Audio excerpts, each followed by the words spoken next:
Bonjour à tous, voilà, je suis Nassera Sediki, formatrice à l'INSPE de Polynésie française depuis 2020 et je vais vous présenter aujourd'hui l'hybridation de mon tout premier enseignement, justement au moment de mon arrivée en 2020-2021. C'était pour un cours d'analyse des pratiques professionnelles. Alors, j'essaye de me présenter très rapidement. Donc, j'ai travaillé une vingtaine d'années en lycée. Je suis professeure agrégée d'économie et gestion. Et depuis mon arrivée, j'ai en charge la préparation au concours des étudiants de master en économie et gestion et l'accompagnement des fonctionnaires stagiaires en économie et gestion également.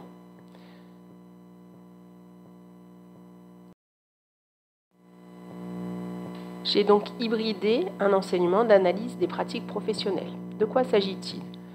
Il s'agit en fait de travailler l'analyse réflexive des étudiants, de leur faire prendre du recul sur l'exercice du métier et de leur faire comprendre que le meilleur moyen de progresser, c'est de discuter avec les collègues et d'échanger sur les pratiques.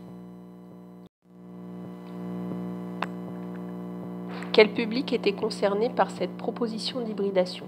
Il s'agissait d'un groupe de 16 étudiants, dont 3 non assidus et 1 auditeur libre. Et donc, ce petit groupe d'étudiants se préparait à repasser les concours. Ils avaient échoué une première fois l'année précédente.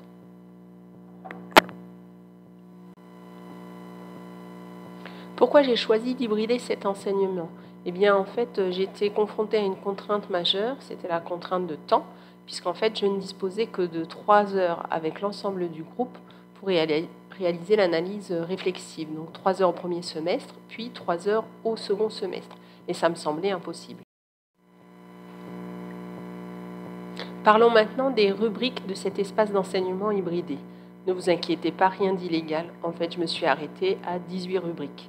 En réalité, au début, c'était pensé en 14 activités, mais j'ai dû au fur et à mesure ajouter des ressources documentaires, des liens, à la demande des étudiants, ce qui a fait 18 rubriques. Puisque la contrainte majeure était la gestion du temps, j'ai proposé aux étudiants un échéancier dans l'une des rubriques, réalisé grâce à un module H5P. Ça leur permettait de repérer l'ensemble des périodes clés, des dates butoirs, échéances à respecter, de manière à ce qu'ils puissent se gérer seuls sur cet espace. J'ai proposé aux étudiants un espace de conversation en ligne, donc un forum. Il a très bien fonctionné dès le début de la mise en place de cette hybridation parce qu'en fait, ils étaient en pleine période de stage et ils avaient beaucoup de questions. Donc, ils échangeaient entre eux, je n'intervenais pas, mais ils ont pu discuter des familiarités professeurs-élèves, de l'absence de fournitures scolaires, etc. Alors, toujours au début de l'espace de travail, donc il y avait toute une série de ressources pour bien comprendre ce qu'était l'analyse des pratiques professionnelles, dont ce module H5P qui était une présentation animée. J'ai choisi en fait un tableau noir pour faire un petit rappel du monde enseignant et donc je leur expliquais le principe. Les différentes ressources et propositions de liens à consulter. Donc, il y avait des ressources disciplinaires, certes, pour pouvoir concevoir en fait des séquences ou des séances en économie et gestion, mais il y avait aussi d'autres sujets abordés, comme la continuité pédagogique, puisqu'on était en 2020-2021, etc.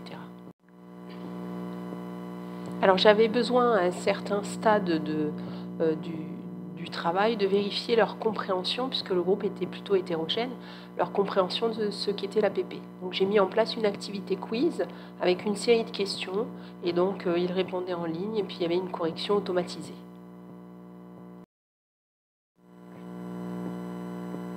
Ah, les postures. Alors, sujet très complexe à comprendre. Donc là aussi, des ressources documentaires, mais surtout une vidéo qui était proposée. Et en fait, ils devaient vérifier leur compréhension de ce qu'étaient les postures, cette fois-ci en concevant leur propre schéma, qui s'adaptait à leur situation de stage. Alors, comment utiliser les ouvrages pour concevoir une séance ? Donc, je leur ai proposé en fait quelques exemples où je scannais la page d'un ouvrage et je leur montrais comment s'appuyer sur l'ouvrage sans toutefois le paraphraser complètement et comment ajouter une petite plus-value, notamment en contextualisant par rapport à des situations locales. J'aborde maintenant l'activité Wiki, je me projette dans le métier. Je proposais aux étudiants de travailler sur une problématique, un centre d'intérêt en rapport avec l'exercice futur du métier. Il devait y proposer 5 ressources pertinentes et les autres devaient forcément aller les consulter, puis suggérer une ressource complémentaire.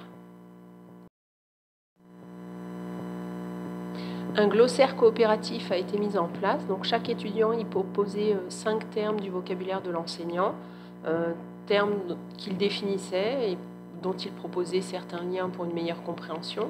L'objectif était de leur faire utiliser ce langage spécifique au monde de l'éducation. Je vous présente ici l'activité que j'ai eu beaucoup de difficultés à mettre en place, donc un atelier auto-évaluation ou évaluation par mes pairs, qui consistait en 5 phases. Une phase de mise en place de l'activité où on testait l'évaluation d'une séance, la phase de remise où chacun déposait la séance conçue, puis la phase d'évaluation des autres travaux. Alors pour finir, je proposais un feedback, je demandais aux étudiants ce qu'ils pensaient du module et comment je pouvais le faire évoluer pour le semestre suivant.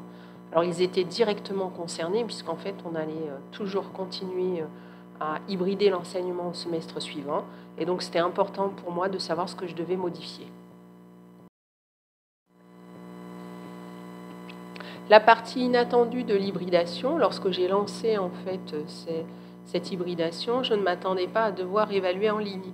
Et s'est posé ce problème puisque nous étions en période Covid et donc le CC avait lieu vraiment précisément au moment de la fermeture de l'établissement et donc j'ai dû passer par une évaluation en ligne. Alors la petite histoire. Donc le volume horaire obligatoire dans la maquette était de 3 heures. Donc je n'étais pas certaine en fait qu'en proposant un travail correspondant à une vingtaine d'heures, ils allaient vraiment s'impliquer dans ce module hybridé. Et finalement, à ma grande surprise, ça a été le cas. Voilà, je vous ai fait part de ma première expérience d'hybridation. Et donc, ce que j'ai prévu vendredi en atelier, c'est de vous montrer qu'en fait, progressivement, cette première expérience m'a amené vers l'hybridation d'un enseignement beaucoup plus conséquent, correspondant à 45 heures équivalent TD, et que je mène depuis 2021.